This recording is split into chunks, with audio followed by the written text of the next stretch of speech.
Europe has been inhabited for tens of thousands of years, but the vast majority of people groups we see today in the continent only just arrived a relatively short time ago. A few thousand years ago, after the expansion of the Indo-Europeans from the Caspian region, these peoples would gradually sweep both north, east, south, and west. Due to this, most Eastern Europeans and South Asians actually share the same paternal lineage, R1a, but more than just genetics, arguably the biggest impact they had on these regions were their languages, with most Europeans belonging to one of five main families: the Celtic, Germanic, Slavic, and Italic families, and the rest. Or at least that's the simplified version that I portrayed on my first map. And yes, while it is true that these larger groupings do have a certain degree of linguistic, cultural, genetic, and often religious similarities, just like with Africa, when you look at some of these groups further, you can tell the major differences between them and what makes them unique.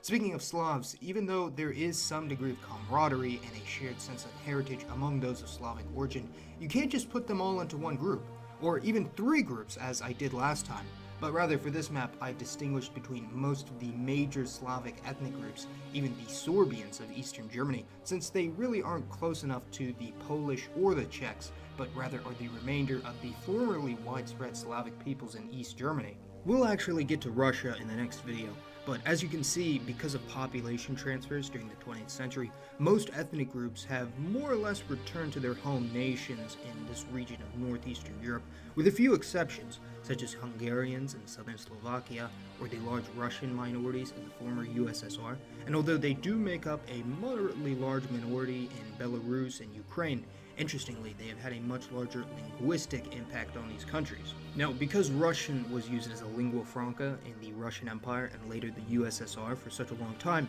many non-Russian people would adopt it as a second and eventually as a native language, with some of these ethnic groups eventually being entirely assimilated into the Russian population, and this is especially true in the former two countries, with Russian arguably being even more common than the actual Belarusian language in their own country. Again, with this map, we're taking into account both language and ethnicity, so just wait until we get to the Americas. It's going to be a nightmare for me to finish, but no doubt a very informative and entertaining final product. Hence, I distinguish Russified Ukrainians and Belarusians, as well as some other groups who have a certain ethnicity, but have been partially assimilated into another population, either culturally, linguistically, or both. Was this necessary? No. Was it interesting? I mean, I guess. Obviously, this is extending the amount of effort required, but really helps to display cultural realms better this way. A huge example of this would be the Celts, and this is a bit of a problem. Now, it's a little strange to consider the Irish and Scottish to be ethnically distinct from each other and others in the British Isles, since the vast majority of the insular Celtic peoples have fallen under the Anglo-British cultural and political realm, with the Gaelic languages having died out in most of this region, but the Welsh still do have a quite vibrant understanding of their language and cultural heritage, and this is beginning to spread to other traditionally Celtic regions as well, with many attempts at linguistic revival among the Gaelic and Cornish languages elsewhere in the British Isles. I can safely say that the vast majority of Celtic descendants, especially the Irish, do not and would never consider themselves to be English, even if they themselves are monolingual English speakers. So on the map, I distinguish between those who actually speak a Celtic language as their mother tongue, and the Celtic descendants who have adopted the English language and have become partially assimilated. As I've discussed in past videos, Germany, Italy, and France all had many diverse dialects that existed in their borders before the standardization of the German, Italian, and French languages, and you'd struggle to call many of the minority dialects that are still spoken throughout these countries a single language at all. Northern and Southern Italian dialects are generally not mutually intelligible with each other, which is why most rural Italians are bilingual in both Standard Italian and their native dialect. And I believe I may have said that Standard Italian is based off the dialect around Rome in a previous video, but it's actually based more around the neighboring Tuscan dialect instead, which is a bit more central to Italy's geography. This is similar in the Germanic realm, as Lower and Upper German are hardly even the same language, but what really stands out is France, where you effectively had three separate languages that were widespread throughout the country until relatively recently, that being the langue d'oil, which is what Standard French is based off of, Languedoc or Occitan, which is actually closest to the Catalan language of Spain but has few native speakers nowadays, and Franco-Provençal or Arpitan, located in eastern France, Switzerland, and northern Italy. Because of official policies and social attitudes highly discouraging the use of these minority languages in France from the 19th century, arguably even to the present day, there was a precipitous drop in the usage of the Occitan and Arpitan languages, which, may I remind you, are both very much distinct from Standard French. Today, although there are virtually no monolingual speakers left for these languages, and only a small minority who actually have any knowledge of them at all, their cultural and genetic legacy has lived on. So, are they separate ethnicities? Up to you to decide.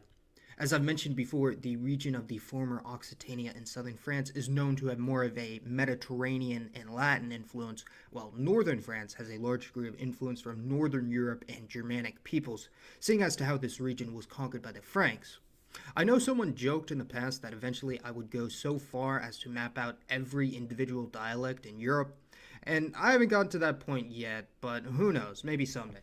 You can also look at the Skånian dialect of Swedish and the Bokmål dialect of Norwegian, which are heavily influenced by Danish, or the Ruthenian dialect of Ukrainian, which is heavily influenced by Polish. And these are just some of the difficulties in getting an accurate classification scheme, not only for Europe, but the entire world.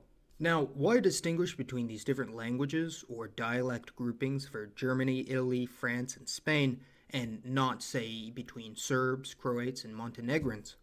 Well, the latter languages are largely mutually intelligible, as much as they hate to admit it, and only a couple hundred years ago, or more recently under the Yugoslav identity, these groups would have considered themselves to be the same nation or ethnic stock. However, Bosniaks are still distinguished from other South Slavs due to their Islamic religion and heritage, which ties them to the Ottoman era. During the fall of the Ottoman Empire, a large number of Islamized Slavs from the Balkans would flee to Turkey, particularly eastern Thrace, where they make up a large proportion of the population and largely became assimilated and married into the larger Turkish society, although they still do have some unique cultural aspects. Here's an interesting parallel. What do Iceland, the Faroe Islands, and Cape Verde have in common? Well, besides both being completely insular nations, they were initially discovered and settled by Western European powers. Their populations are also a hybridization, predominantly Wolof and Portuguese for the latter, while the Faroes and Iceland were initially colonized by Scandinavians who brought Celtic slaves with them from the British Isles, and we can see this in their genetics, with the bulk of the female mtDNA of British origin for the two, while the paternal DNA is almost entirely Scandinavian in origin. Very standard for a conquest scenario in which one group subjugates or dominates another. An interesting fact, although out of practice for quite some time, slavery wasn't officially abolished in Iceland until 1863, while the abolition of slavery began in 1857 for Cape Verde. This history of Viking conquest and colonization is also true for the inhabitants of the Shetland and Orkney Islands in neighboring Scotland as well, but rather than remaining as a part of Denmark, these territories would later fall under British control, and the formerly Norse-speaking inhabitants would adopt English. Ever since the mid-20th century, there's been a large and steady stream of migrants from southern Europe to northern Europe, especially from places like Portugal, Italy, and Spain to Switzerland, Germany, and the Benelux region, while shortly after this there was a secondary wave of migration from Eastern Europe to Western Europe, with Ukrainians, Poles, Romanians, and those from the former Yugoslavia moving to France, Italy, and Spain, creating new and interesting dynamics between the native European groups and the immigrant Europeans. For instance, the largest non-native ethnic minority in Switzerland is Albanians. In Iceland, it's Polish. In Italy, it's Romanians. And in Luxembourg, the largest minority group is actually the Portuguese, strangely enough. I mean, 100 years ago, who could have predicted that? Most ethnic minorities and immigrants in Western Europe are confined to the larger cities, though, and hence aren't really visible while zoomed out, but there are of course newer minorities consisting of Turks, Arabs, South Asians, and a smaller number of Africans scattered throughout the region as well, with London being only around 50% native English and Paris only being around 40% native French. And of course, just like the last map, we can simplify this one if we want to.